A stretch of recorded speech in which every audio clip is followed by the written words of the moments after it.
জিনে কে হ্যাঁ 4 দিন গানের তালে নাচ সলমান খানের। ভাইজানের হুক স্টেপে উচ্ছ্বাসিত ভক্তরা। সোশ্যাল মিডিয়ায় ভাইরাল সেই ভিডিও।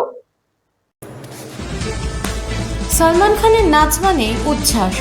তার জনপ্রিয় গান বাজলেই ভক্তদের মধ্যে বাড়তি উত্তেজনা তৈরি হয় আজও। সম্প্রতি ছড়িয়ে পড়েছে এরকমই একটি ভিডিও। সেখানে দেখা যাচ্ছে জিনে কে হ্যাঁ 4 দিন গানের তালে দেদার নাচছেন সলমান। চারপাশে তখন করতালির চিৎকার, বাঁশির শব্দে জমজমাট পরিবেশ। নীল টি শার্ট, ডেনিম জিন্সের সঙ্গে বাদামি জ্যাকেট, মাথায় ফরাসি কায়দার টুপি, এমন সাজেই ভিডিওয় ধরা দিয়েছেন বলিউডের ভাইজান। মুঝে শাদি করোগি ছবির জনপ্রিয় গান জিনে কা হ্যায় 4 দিনের চেনা হুক স্টেপ দিয়েই নাচ শুরু করতে দেখা যায় তাকে। বয়সের ছাপকে কার্যত বুড়ো আঙুল দেখিয়ে আগের মতোই সাবলীল ভঙ্গিতে নাচতে দেখা গিয়েছে অভিনেতাকে।